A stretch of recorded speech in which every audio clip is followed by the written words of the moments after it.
Bonjour et bienvenue dans cette présentation qui s'intitule Comment rédiger un rapport de stage en développement informatique. Cette présentation est destinée à tous les stagiaires développeurs, quel que soit leur niveau.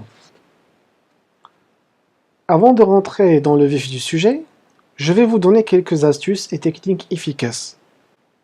1. Un rapport de stage, on le commence avant le stage. Alors comment?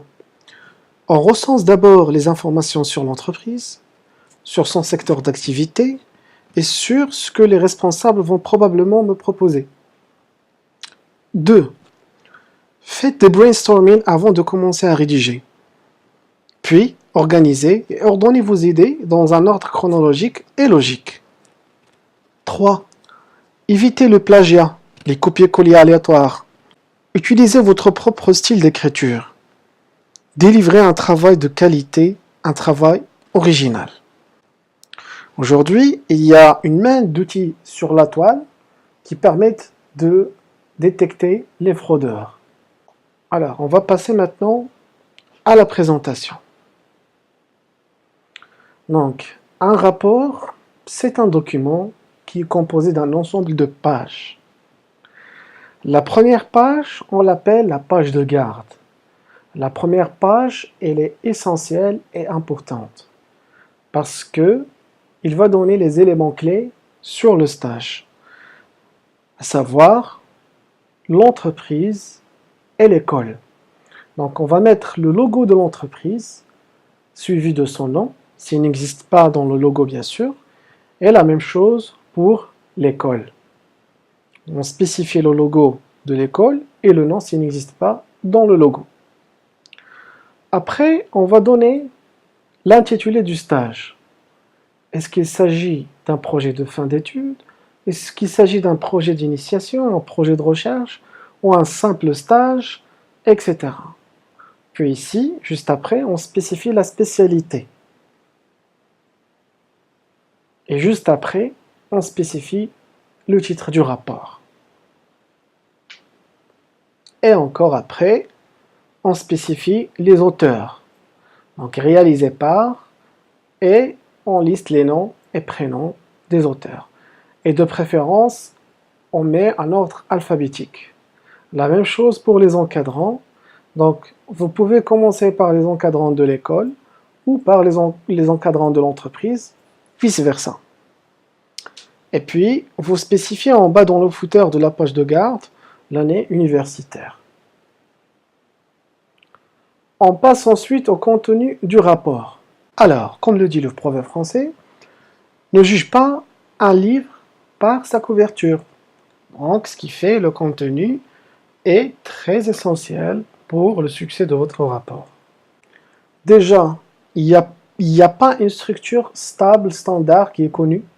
Donc, chacun a sa façon de rédiger un rapport, mais c'est une liberté surveillée. Donc, surveillez l'enchaînement des points que vous évoquez dans le rapport. Moi, je vous recommande de respecter la succession suivante. Pourquoi? Parce qu'elle est classique et efficace. Commencez d'abord par les dédicaces. Donc, vous pouvez dédier ce travail à votre famille, vos parents, vos frères et sœurs, vos camarades, vos amis, vos collègues, votre femme, vos enfants, votre grand-père, grand-mère, etc. Bon, en gros, on dédie à quelqu'un qui nous est cher.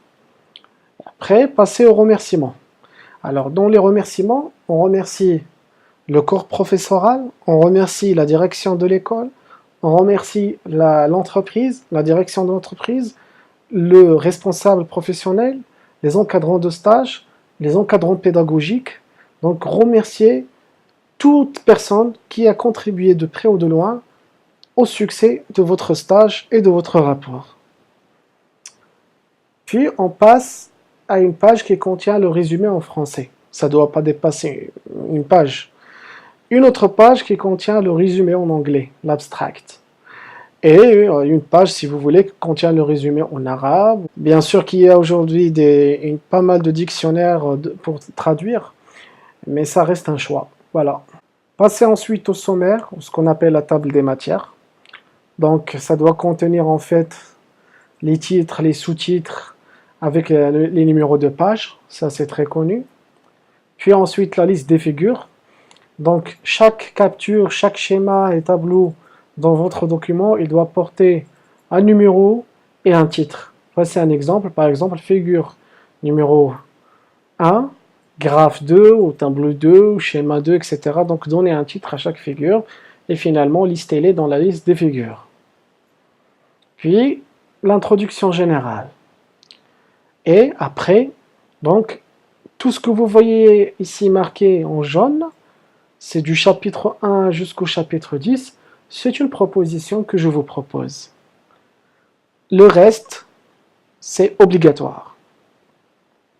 Donc, pour chapitre 1, commencez par l'identification de l'entreprise, indiquez la raison sociale, c'est-à-dire le nom de l'entreprise, son adresse postale, ses coordonnées, l'adresse mail, le numéro de téléphone, les coordonnées GPS, pourquoi pas la latitude, la longitude, le site web, son organigramme, son secteur d'activité ou ses secteurs d'activité, ses références et votre encadrant professionnel, votre responsable, ses responsabilités et ses coordonnées professionnelles, la team ou l'équipe du projet, votre rôle dans la team, le type du stage, est-ce qu'il s'agit d'un stage pré-embauche ou pas, un stage rémunéré ou pas, le lieu et durée du stage avec la date de début et fin de stage. Puis ensuite, le chapitre 2. Donc, commencez par un rappel du cadre du stage. Bon, vous dites que c'est un stage PF1 par exemple, dans le cadre de vos études dans une école X ou Y, ou un stage de recherche, ou un stage d'observation, ou un stage pour le plaisir, pour l'enrichissement de soi. Puis ensuite, passez au type. Est-ce qu'il s'agit d'un projet web, projet mobile, desktop, CRM, ERP? Ça peut être une combinaison de web mobile, mobile desktop, etc. Donc spécifiez-le. La catégorie, est-ce qu'il s'agit d'un projet from scratch, build ou release à zéro, que vous commencez à zéro? Est-ce qu'il s'agit d'un projet TMA, tierce maintenance applicative, MCO, maintien en conditions opérationnelles, un projet de support, etc. Moi, pour un stagiaire, je recommande un projet from scratch. Donc, vous aurez la possibilité en fait de commencer un projet à zéro avec votre responsable, du cahier des charges au livrable, l'audience et ou le client final. Est-ce que c'est le grand public? Est-ce que ce projet est destiné au grand public? Est-ce que c'est un projet intranet, extranet? Ou bien, quelle est votre niche tout simplement? Et le sujet, donc un rappel du sujet et les finalités du projet. Quelles sont les finalités? Chapitre 3. Donc, définition des méthodologies, logiciels et outils utilisés dans le projet. Quelles sont les méthodes de conception? D'ailleurs, ici, il faut donner juste des brèves définitions. Donc, pour que le lecteur sache de quoi ça s'agit. Donc, voilà, donc définissez les méthodes de conception que vous avez utilisées dans votre projet, modélisation, RUP, TUTAP, UML, SOML, BPMN, Workflow, Meurice, base de données relationnelles, etc. Est-ce que vous avez utilisé Design Pattern? Si oui, il faut les mentionner. D'ailleurs, je vous recommande un bouquin qui s'appelle Les 23 patrons de conception. Intégration continue avec Jenkins ou autre, le versionning avec Git, SVN ou CVS, les technologies, les EDI ou les IDE en anglais, c'est les environnements de développement intégrés comme Eclipse, Xcode, NetBeans, Aptana Studio, il y en a plusieurs. Les éditeurs, Dreamweaver, Notepad++, etc., les logiciels, les serveurs d'applications, WebSphere, JBoss, Tomcat, Glassfish, les serveurs de base de données, Oracle, MySQL, SQL Server, Elasticsearch, MongoDB, etc., que ce soit une base de données SQL ou non SQL. Quels sont les frameworks que vous avez utilisés? Par exemple, si vous avez utilisé du Java, vous pouvez par exemple spécifier Hibernate, Spring, Struts, etc. Librairies, quelles sont les librairies que vous avez utilisées? Les plugins, les langages de programmation, les outils de sauvegarde, les outils de backup, outils de déploiement, donc les MEP, la mise en production, les tests unitaires, l'automatisation des tests avec par exemple l'outil SonarCube. Est-ce que vous avez utilisé des VM? Vous spécifiez, vous avez utilisé Docker pour les conteneurs. Donc, et à chaque fois, il faut spécifier les prérequis, le système d'exploitation et les versions. Les versions de logiciels, les versions de langage de programmation, les versions du système d'exploitation.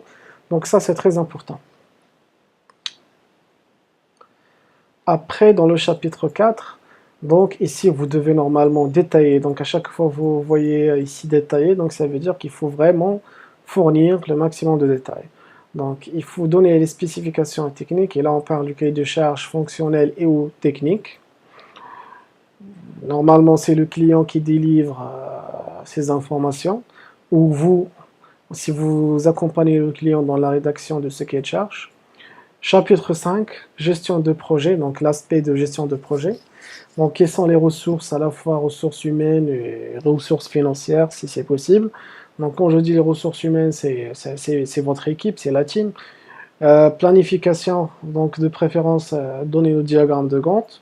Si vous pouvez donner le micro-planning, c'est bien.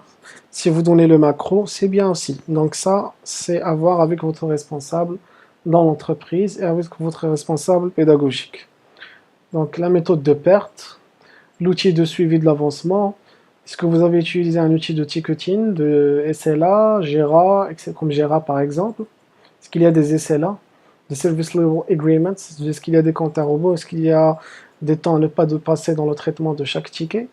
Méthode agile, est-ce que vous avez utilisé Scrum, Agile, XP, Kanban, TDD? Ou bien juste cycle en V? Est-ce que vous avez utilisé du bout en bout avec votre client, avec le métier? Donc, le chapitre 6. Donc ici, vous devez détailler la méthode de conception ou le processus de conception modélisation que vous avez utilisé. Si vous avez par exemple utilisé Two-Track Unified Process, par exemple le TUTAP en français de TUP, donc vous le spécifiez ici. Si vous avez utilisé UML, donc essayez de montrer les diagrammes de cas d'utilisation, diagrammes de séquence, diagrammes d'activité, etc. Donc détaillez en fait les diagrammes. Si vous utilisez par exemple Meurize, essayez de montrer le MCD, le MLT, le MPD, et à chaque fois, il faut indiquer le dictionnaire de données. Chapitre 7, bien sûr, la base de données à partir de la conception ou la modélisation que vous avez utilisée. Le système de gestion de base de données ou le schéma de la base, relationnel ou non relationnel.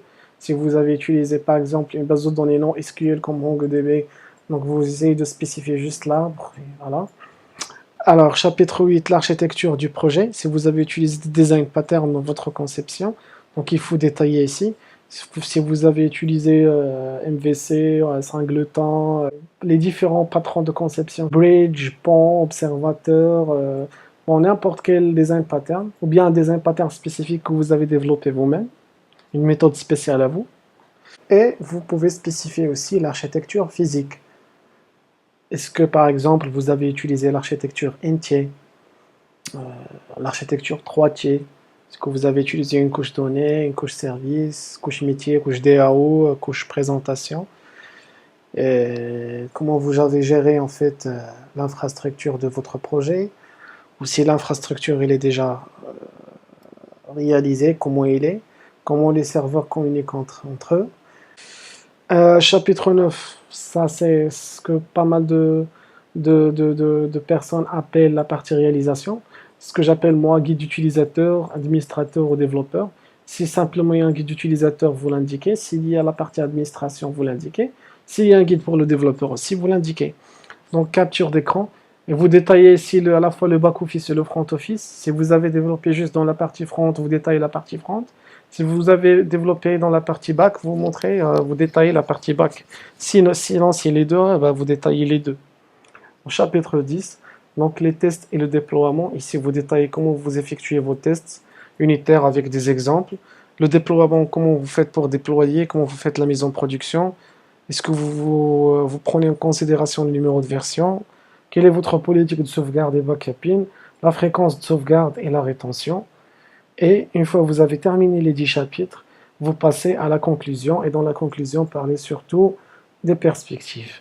Et finalement, vous passez à la bibliographie, la webographie, les annexes ou l'annexe et la dernière page de couverture qui doit contenir le résumé en français.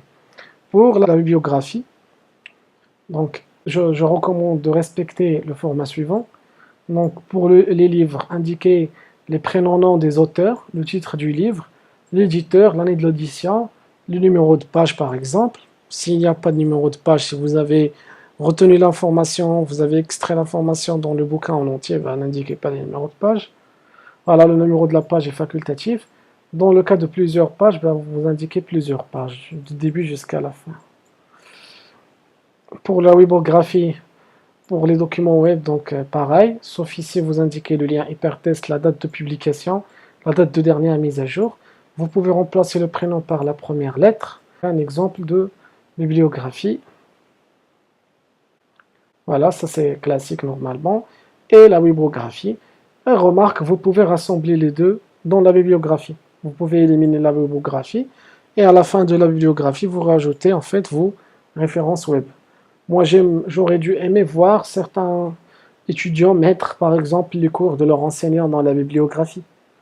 Ça montre de la reconnaissance en fait aux enseignants. Et la mise en forme, voici ce que je propose. Utilisez une taille du texte de 12, type du caractère Times New Roman. Tout le texte doit être justifié. Les titres utilisés en gras avec la taille 14, les sous-titres avec la taille en gras avec la taille 12 et un interligne de 1,5. Donc vous pouvez utiliser Arial par exemple ou un autre type de police. Et n'oubliez pas finalement l'entête et pied de page, donc les numéros de page en bas, et les références et notes de bas de page, le design et la présentation du rapport. Consultez des exemples de rapports bien rédigés pour vous inspirer. Demandez par exemple à la bibliothèque de votre école, à vos encadrants, vos enseignants, votre entourage, cherchez sur la toile. Donc il y a pas mal de ressources pour vous inspirer. Et finalement, j'ai un bonus pour vous. C'est un bouquin qui s'appelle Réussir son mémoire et son rapport de stage de Myriam Greuther. Ce bouquin, il est très important parce qu'il va vous donner pas mal d'idées très importantes sur le sujet. Bon courage.